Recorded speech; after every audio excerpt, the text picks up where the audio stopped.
네, 안녕하세요. 오늘도 코인 체크 시간으로 돌아왔습니다. 저는 이채은이고요. 또 한 주 동안 어떤 이슈들이 있었는지 하나씩 살펴봐야겠습니다.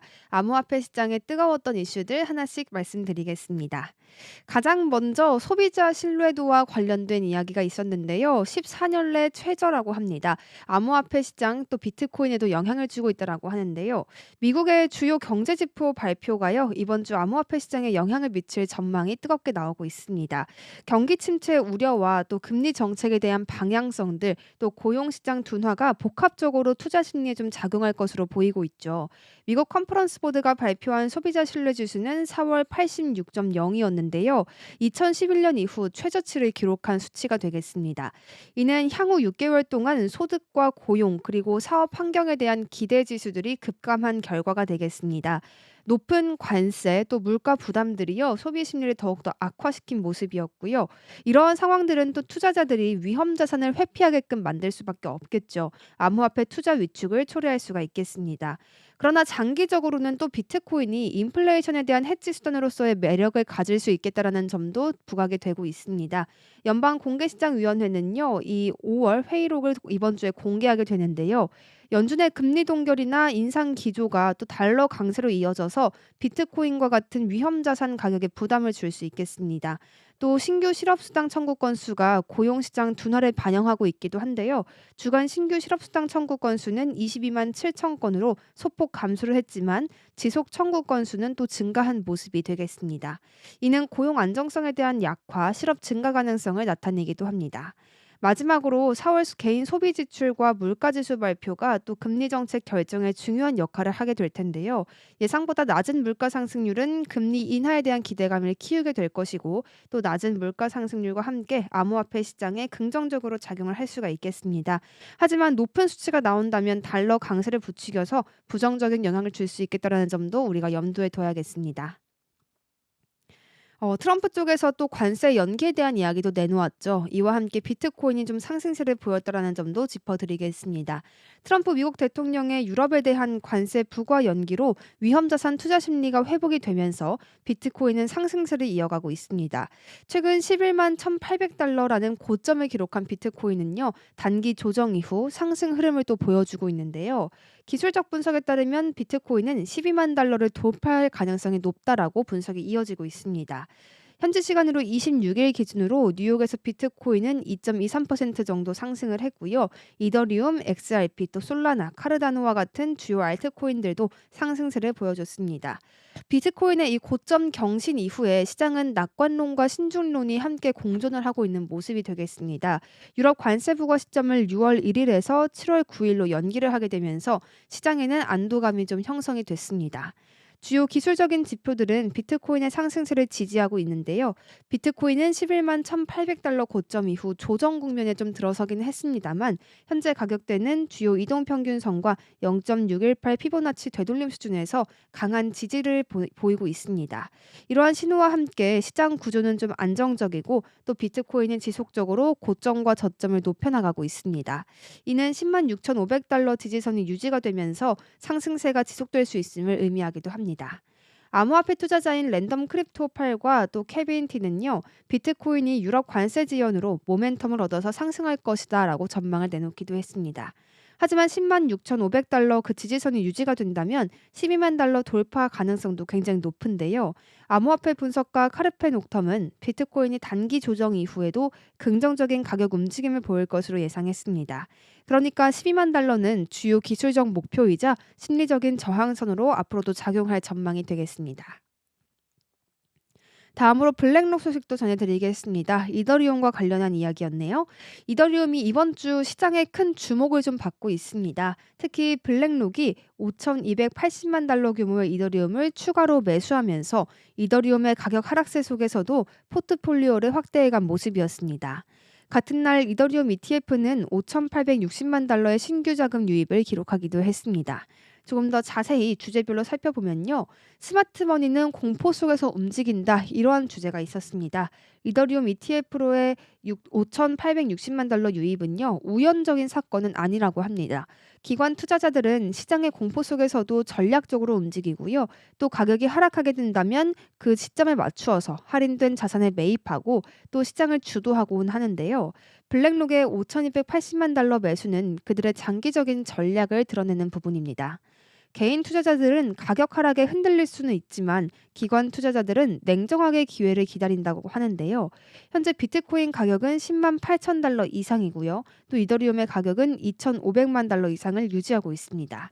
이러한 가격 저항은 시장의 심리적 지지선 역할을 하기도 합니다. ETF 유입과 함께 대규모 매수가 발생하는 것은 종종 시장 반등의 초기 단계로 해석이 되기도 합니다. 그리고 가격 조정은 이 투자 사이클의 일부이기도 하죠. 이는 가격 거품을 제거하고요. 또 새로운 상승 국면의 기회를 제공합니다. 블랙록과 같은 대형 기관이 이더리움을 매수하는 것은 하락의 끝이 아니라 다음 상승을 준비하는 신호로 해석되기도 합니다. 요즘 비트코인과 금이 함께 비교를 많이 당하고 있는데요. 조금 더 자세한 이야기들이 있었습니다. 올해 비트코인 컨퍼런스가 있었는데요. 이 단순한 암호화폐 애호가들의 모임이 아니라 그를 넘어서 디지털과 전통적 가치 저장 수단 간의 중요한 이념적 대결의 장이 되고 있습니다. 이와 관련해서 크립토타임스의 보도가 좀 있었는데요. 이 보도에 따르면 이 대결의 중심에는 열렬한 비트코인 옹호자인 마이클 셀러와 전통적 금의 방어자이자 암호화폐 회의론자인 피터 시프가 있었다라고 합니다. 마이클 세일러는 비트코인 맥시멀리스트로 꼽히기도 하죠. 비트코인 세계에서 가장 영향력 있는 목소리 중 하나로 좀 자리 잡기도 했는데요. 그는 2020년 마이크로 스트래티지의 기업 전략을 과감하게 비트코인을 중심으로 재조정했고요. 또 비트코인이 세계적인 가치 저장 수단이라고 주장을 하고 있습니다. 굉장한 낙관론자이기도 한데 이 세일러는 비트코인을 단순한 자산이 아닌 현금과 금 그리고 채권에 대체할 수 있는 새로운 금융혁명으로 간주를 하고 있었습니다. 또 비트코인의 가치는 2045년까지 개당 1,300만 달러에 이를 수 있다라고 봤습니다. 그는 이런 말도 했습니다. 현금은 쓰레기다. 또 금은 죽은 돈이다와 같은 강렬한 표현을 좀 사용했고요. 비트코인이 조금 더 똑똑하고 확실한 선택이고 또 강력한 선택이다라고 주장을 했습니다. 비트코인은 2,100만 개로 한정된 공급량 그리고 24시간 동안 글로벌 사용이 가능한 이런 가능성들까지 장점을 다수 가지고 있기 때문이라고 설명했는데요. 현재 마이크로 스트래티지는 약 58만 250개의 비트코인을 보유를 하고 있습니다. 이는 400억 달러 그 이상의 가치를 가지는데요. 해당 비트코인 보유 수익률은 약 16.8%에 이릅니다. 세일러는 개인들에게도 장기적으로 비트코인 투자를 권장하면서 금융 자유를 위한 도구로 비트코인을 평가하고 있습니다. 그는 비트코인은 연간 30% 성장하고 있으니 성장률이 낮은 집을 구입하는 돈보다 비트코인에 투자하는 것이 훨씬 낫다라고 말을 했습니다. 그렇다면 피터 시프의 이야기는 어땠을까요? 금은 영원하고 비트코인은 거품이다. 이렇게 이야기를 했다라고 하는데요. 조금 더 자세히 보겠습니다. 피터 시프는 오랜 세월 이 금의 안정성과 본질적인 가치를 강조하면서 가장 강력한 비트코인에 대한 비판자로 알려져 있습니다. 그는 금이 물리적인 특성 그리고 제한된 공급량을 기반으로 수천 년 동안 안정된 가치를 유지해 왔다라고 주장하면서 비트코인을 과도한 투기로 인한 거품으로 바라봤습니다. 시프는 비트코인에 통제되지 않은 가격 변동성 그리고 규제 부재가 심각한 문제라고 지적을 했는데요. 이는 안정적인 가치 저장 수단으로 보기 어려운 요인들이라고 평가를 했습니다. 그는 또 금은 궁극적인 안전 자산이고 비트코인은 단순한 변동성이 높은 도박일 뿐이라고 말을 했습니다. 시프는 또한 마이크로 스트래티지의 비트코인 투자에 대해서도 비판적인 입장을 보였는데요. 그는 지나치게 변동성이 큰 자산에 회사 자금을 묶는 것은 회사의 재정적인 안정성을 위협할 수 있다라고 경고를 했고요. 또 비트코인이 검증되지 않은 기술이라고 주장을 했습니다. 그러면서 시프는 정통적인 자산과 새로운 자산 간의 균형을 유지하는 분산 투자 방식을 권고하기도 했습니다. 디지털 대 전통의 선택, 미래의 가치는 무엇일까? 이번 컨퍼런스에서도 가장 중요한 쟁점이 되었었는데요. 마이클 세일러와 피터 시프가 이끄는 이 비트코인과 금 논쟁은 투자자들에게 디지털 자산과 전통적 자산 중 어느 선택이 더 나은 선택이 될 것인가 고민을 할 수밖에 없게 만듭니다. 현재 세일러는 비트코인이 금융의 미래로 나아갈 길이다 이렇게 믿고 있고요. 또 시프는 금이 여전히 가장 안정적이고 신뢰할 수 있는 가치 저장 수단이라고 확신합니다. 시간이 지나야 이들의 주장이 어떤 방향으로 또 흘러가게 될 것인지 알 수가 있을 텐데요. 조금 더 기다려 보면서 이런 다양한 전망들도 주시를 해봐야겠습니다. 이어서 마이클 세일러의 이 스트래티지가 비트코인을 추가 매입했다는 소식까지 전해드리겠습니다. 마이클 세일러가 이끄는 스트래티지는요, 5월 25일을 기준으로 했을 때 비트코인 4,020개를 추가로 매입했다라고 합니다. 매입 금액은 4억이 넘는데요. 약 4억 2,710만 달러로 개당 평균 매입 단가는 10만 6,237달러로 밝혀졌습니다. 스트래티지는 공식 X 계정을 통해서 이번 매입 사실을 공개를 했죠. 올해 들어서 비트코인 수익률은 16.8%를 기록을 하고 있습니다. 이는 스트래티지의 장기 보유 전략을 재차 강조하는 움직임으로 또 풀이가 되고 있습니다. 이번 매입으로 스트래티지가 보유한 비트코인 수량은 총 58만 250개가 되겠고요. 총 매입액은 약 406억 1천만 달러입니다. 평균 매입 단가는 6만 9,979달러에 이르고요. 스트래티지는 나스닥 상장사 이 마이크로 스트래티지의 비트코인 전략 사업 부문으로 출범을 했고 또 비트코인을 디지털 자산의 핵심으로 삼아서 장기 투자 기조를 유지하고 있는 모습이 이어집니다. 기관 투자자들의 움직임도 잠시 살펴보겠습니다. 암호화폐 전문 분석 회사인 코인베이스에 따르면요. 지난주 기관 투자자들이 이 암호화폐 투자 상품에 총 33억 달러, 우리 돈으로는 4조 5,210억 원가량을 투입했다라는 소식이 전해졌습니다. 이는 기관 투자 자금 유입이 또 새로운 기록을 세웠다라는 점에서 주목을 받고 있습니다. 데일리 호들에 따르면 코인쉐어스는 최신 디지털 자산 펀드 플로우 주간 보고서에서 디지털 자산 투자 상품은 지난주 33억 달러의 자금 유입을 기록했다라고 밝혔고요. 이는 6주 연속된 유입이다라고 하면서 총 105억 달러에 이르렀다라고 밝혔습니다. 또 올해 누적 유입액은 108억 달러로 새로운 기록을 갱신했는데요. 이 관리 자산 총액은 한때 역대 최고치인 1,875억 달러에 도달했다고 전했습니다.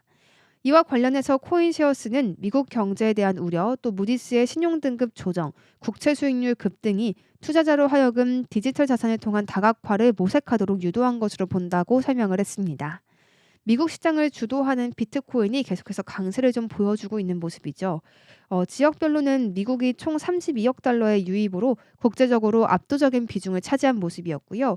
뒤이어서 호주가 1,090만 달러, 홍콩이 3,330만 달러, 또 독일이 4,150만 달러 순으로 기록이 됐습니다. 한편 스위스는 1,660만 달러의 유출을 보였으니까 좀 다른 움직임을 유럽 시장에서 가져갔구나 알 수가 있겠습니다. 자산별로는 비트코인이 가장 많은 29억 달러의 유입을 기록했고요. 가장 주도적인 역할을 했습니다. 보고서는 이 비트코인은 2024년 총 유입액의 약 4분의 1을 차지했다라고 설명하면서요. 일부 투자자들이 최근 가격 상승을 숏 포지션의 기회로 삼아서 숏 비트코인 상품에 1,270만 달러가 유입됐다라고 언급을 했습니다. 이는 2024년 12월 이후에 가장 높은 주간 유입 기록이 되겠습니다. 이더리움과 솔라나는 또 어떨까요? 최근 들어서 또 상승세를 보여주고 있는데요. 이더리움 투자 상품에는 3억 2,600만 달러가 유입이 됐고요. 반면 또 솔라나 쪽으로는 관련 상품이 430만 달러를 기록을 했습니다. 하지만 또 XRP 상품들은 3,220만 달러의 유출을 기록을 했습니다. 80주 연속 이어오던 눈에 띄는 유입 기록이 이렇게 해서 깨지게 됐다는 점도 좀 주목할 만해 보입니다. 이번 주간 자금 흐름은 암호화폐 시장에서 기관 투자자들의 신뢰와 관심이 강하게 이어지고 있음을 보여주는 사례로 평가가 되고 있습니다. 수의 네트워크 쪽에서도 새로운 이야기를 내놓았네요. 투자 발표였는데요. 수의 네트워크가 섹투스 프로토콜에서 발생한 2억 2,300만 달러 규모의 해킹 사건 이후에 생태계 전반의 보안 강화를 위해서 1,000만 달러를 투자한다라고 발표를 했습니다. 이 투자 금액은 우리 돈으로 약 137억 원 규모가 되겠습니다. 이 세투스는 수의 블록체인 플랫폼에 구축된 분산형 거래소가 되겠는데요. 이 수의의 이번 보안 강화 계획은 스마트 계약 감사, 또 버그 현상금 프로그램, 형식 검증 도구 지원, 분산형 애플리케이션 보안 강화를 위한 개발자와의 협력 등을 포함하고 있습니다. 이번 사건의 직접적인 원인은 세투스의 커스텀 수학 라이브러리의 취약점이었는데요. 이 수의 블록체인 자체나 무브 기반 언어의 결함은 아니었다라고 밝혀졌습니다. 하지만 수의 측은 사용자에게 미친 충격이 전체 네트워크 이미지에도 영향을 미친 점을 인정을 했습니다. 그러면서 새로운 보안 조치는 플랫폼 자체의 책임에서 생태계 전반의 공동 책임으로 접근 방식을 전환하는 것을 목표로 한다라고 밝혔는데요. 이 수위는 생태계 개발자들을 직접 지원하면서 비슷한 사건의 재발 가능성을 줄이고자 한다라고 밝혔습니다. 수위는 1,000만 달러를 어떻게 그리고 어디에 사용할지에 대해서 개발자 커뮤니티와 긴밀히 협력해서 결정할 계획이라고 말을 했습니다. 또 공개 소스 라이브러리 지원, 생태계 전반의 보안 교육 개선 등을 포함한 활동도 이어갈 예정입니다. 이번 발표는 지난 5월 22일 발생했던 세투스 프로토콜의 대규모 해킹 사건 직후에 이루어졌는데요. 공격자들은 산술 오버플로우 취약점을 이용해서 AMM의 이 유동성 위치를 조작하고 2억 2,300만 달러에 달하는 자금을 탈취했습니다. 수의 검증자들은 탈취된 자산 중에 약 1억 6,200만 달러를 동결을 했으나 약 6천만 달러는 이더리움 네트워크로 전송된 뒤였습니다. 이번 공격은 수의 네트워크 자체에 대한 직접적인 공격은 아니었지만 시장 심리에 부정적인 영향을 미칠 수밖에 없었습니다. 이후 수의 토큰 가격은 약 10%가량 하락을 한 모습이었죠. 네트워크 총 예치 자산 역시도 5월 22일 21억 달러에서 사건 직후 15억 달러로 급감하는 모습이었습니다. 주말 동안 수의는 동결된 자산을 세투스에 반환할지 결정하기 위한 온체인 투표 제안을 두고 커뮤니티로부터 좀 비판을 받은 모습도 있었는데요. 수의 재단은 중립 입장을 표명했지만 많은 커뮤니티 구성원들은 검증자 권한과 또 중앙화 가능성에 대한 우려를 제기했습니다. 이번 논란은 2016년 이더리움의 다오 사건과 좀 비교를 받고 있고요. 또 블록체인 네트워크의 거버넌스와 불변성에 대한 새로운 논쟁을 불러일으켰습니다. 현재 세투스는 공격자 식별에 기여한 정보를 제공한 사람들에게 600만 달러의 화이트앱 보상을 제안하고 있습니다. 또 수의 재단도 추가로 500만 달러의 보상을 걸었는데요. 이번 사건은 수의가 레이어 1의 블록체인으로서 성숙해가는 계기가 됐다라는 평가도 이어지고 있습니다. 수의의 보안 강화 계획은 환영할 만하고요. 또 사전에 이루어지는 보안 조치야말로 웹3 산업에서 손실과 대규모 해킹 사고를 줄일 유일한 방법이라고 다수의 보안 전문가들이 분석하고 있습니다. 구글 측에서도 암호화폐에 관련한 이야기들을 조금 더 내놓고 있습니다. 구글의 양자 연구팀이요, RSA 암호화를 이 해킹하는 데 필요한 자원들이 기존 추정보다 20배 줄어들 수 있다는 연구 결과를 발표했습니다. 이는 은행 계좌로부터 비트코인 지갑까지 다양한 보안 체계를 보호하는 암호화 기술의 안정성에 중요한 변화를 시사하는 것입니다. 구글의 양자 연구원 크레이그 기드니는요, 양자 컴퓨터 사용 가능성을 대비해서 안전한 암호 시스템으로 전환하기 위해서는 취약한 시스템에 대한 양자 공격 비용을 이해해야 한다고 말했습니다. 그는 과거 연구에서 2048비트의 RSA 키를 분해하는데 2천만 개의 불안정한 이 큐비트가 8시간 동안 필요하다고 추정한 바가 있었습니다. 하지만 이번 연구에서는 이를 100만 개 미만의 큐비트로 줄일 수 있다고 밝혔습니다. 가드니는 이 2048비트의 RSA 키는 약 일주일 만에 해킹될 수 있다고 하면서 이번 연구는 이전 추정치보다 필요한 큐비트 수를 20분의 1로 감소시킨 것이라고 설명했습니다. 하지만 이에 대한 실질적인 위협은 아직 멀었습니다. IBM의 가장 강력한 양자 컴퓨터 콘도로는요, 1121개의 큐비트를 보유하고 있으며 또 구글의 자체 양자 컴퓨터인 사이카모어는요, 53개의 큐비트를 사용하는 수준이 되겠습니다. 따라서 비트코인과 기타 암호화폐는 당장은 좀 안전하다라는 평가가 우세한데요. 하지만 양자 컴퓨터 기술의 발전 속도를 고려했을 때 암호화폐 보유자들은 주의를 기울여야 하겠습니다. 구글은 이런 성과가 더 나은 알고리즘 또 스마트한 오류 수정에서 비롯됐다라고 밝혔습니다. 알고리즘 측면에서는 암호화에서 중요한 계산인 모듈러 지수 연산을 기존보다 2배 빨리 수행할 수 있게 됐고요.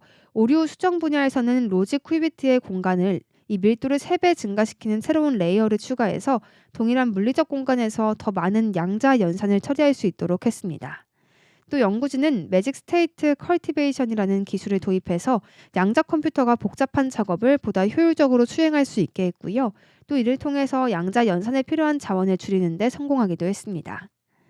비트코인은 RSA와 유사한 원리를 갖는 타원 곡선 암호화 기술을 사용합니다. 이 구글의 연구 결과 RSA보다 강화된 256비트의 암호화를 사용하는 비트코인의 보안도 양자 컴퓨터 발전 속도에 따라 위협받을 수 있음을 시사하는 부분이 되겠습니다. 예를 들어서 암호화폐 보안 연구 단체인 프로젝트 11은요, 이 양자 컴퓨터를 사용해서 비트코인의 암호화 체계를 단순화한 버전을 해킹할 수 있는 사람에게 약 8만 5천 달러를 제공하는 상금을 내걸었습니다. 이들은 현재 1에서 25비트 키를 대상으로 실험을 하고 있습니다. 양자 컴퓨터가 슈어 알고리즘을 실행하면 결국 비트코인의 보안을 위협하게 될 것이라고 하면서 암호화 취약성을 테스트하기 위한 노력이라고 이들은 설명하기도 했는데요. 이 RSA와 유사한 암호화 체계는 은행, 디지털 서명, 또 글로벌 통신과 같은 다양한 분야들에서 사용이 됩니다. 구글은 양자 컴퓨터가 실제로 개발되기 전에 암호화 데이터를 수집해서 이를 나중에 해독하려는 시도가 이루어질 수 있다라고 경고를 했습니다. 이를 위해서 구글은 크롬 브라우저 내부 시스템을 새로운 양자 암호 체계로 전환을 하고 있는 모습도 이어집니다. 미국 표준기술연구소는 지난해 새로운 양자 암호 표준을 발표했고요. 2030년까지 기존 취약한 시스템의 단기적 폐기를 권고했습니다. 하지만 구글의 연구 결과에 따르면 이 일정이 가속화될 필요가 있을지도 모르겠습니다. IBM은 2033년까지 10만 큐비트 양자 컴퓨터 개발을 목표로 하고 있고요. 현재 2029년까지 완전한 오류 내성을 갖춘 양자 컴퓨터를 개발할 계획이 계속해서 이어지고 있습니다. 이에 따라서 암호화폐 커뮤니티들은 솔라나의 양자 저항 금고, 이더리움 공동 창립자 비탈릭 부테린의 양자 위협 방어 코드 작성 제한 등의 대책을 논의하고 있습니다. 비트코인 블록체인의 첫 양자 해킹 대신 중앙화된 보안 강화를 목표로 하는 반양자 하드포크가 도입될 가능성도 함께 높게 제시되고 있습니다. 미국의 규제기관이 이 암호화폐와 관련된 여러 활동에 대한 가이드를 발표를 했으나 스테이킹 관련해서는 명확한 규제를 제시하지 않은 가운데 현재 업계의 압력이 커지고 있다는 소식이 보도됐습니다. 코인텔레그래프에 따르면 암호화폐 업계 단체들은 미국 증권거래위원회에 이 스테이킹에 대한 공식적인 가이드를 요청을 하고 있습니다. 크립토 이노베이션 협의회의 이 스테이킹 정책 책임자 앨리슨 뮤어에 따르면요. 웹3 기반 서비스 제공자에게 규제 불확실성이 지속되고 있기 때문입니다. 뮤어는 이 뉴욕에서 열린 솔라나의 가속화 컨퍼런스에서 스테이킹에 대한 SEC의 입장을 명확히 하는 것이 암호화폐 업계의 최우선 과제가 됐다라고 말을 했습니다. 뮤어는 전체 과정의 약 25% 정도 진행이 됐다라고 하면서 SEC는 지난 4년보다 최근 4개월 동안 훨씬 더 건설적으로 협력을 했지만 여전히 공식적인 스테이크 가이드라인은 마련되지 않았다라고 밝혔습니다. 이전 미국 행정부에서 SEC는 스테이킹 서비스를 등록되지 않은 증권 제공으로 간주를 했고요. 몇몇 암호화폐 기업에 대해서 법적 조치를 취하기도 했습니다. 하지만 도널드 트럼프 대통령 취임 이후에 SEC의 입장은 다소 완화가 된 모습이었습니다. SEC는 지난 2월 밈코인이 미국 법상 투자 계약으로 간주되지 않는다라는 가이드를 발표를 했고요. 4월에는 스테이블 코인이 결제 수단으로만 마케팅된 경우 증권으로 간주되지 않는다라고 이야기를 했습니다. 하지만 여전히 스테이킹 서비스를 암호화폐 상장지수 펀드에 포함하거나 또 미국 내에서 적법하게 제공할 수 있는 방법에 대한 공식적인 가이드는 부재한 상태라고 보시면 되겠습니다. 뮤어는 SEC가 이 스테이킹을 포함한 암호화폐 ETF를 승인할 가능성에 대해서 긍정적인 전망을 내놓았습니다. SEC가 구조에 대해 안심하는 것이 우선이라고 이야기하면서요. 최근 산업과 SEC 간에 몇 차례 생산적인 회의가 있었다라고 언급했습니다. 또 조만간 미국에서 솔라나 ETF, 나아가 스테이킹 솔라나 ETF까지 보게 될 것이라는 희망이 있다라고 말을 하기도 했는데요. 암호화폐 업계는 SEC 외에도 이 미국 세무당국인 국세청과도 협력을 하고 있습니다.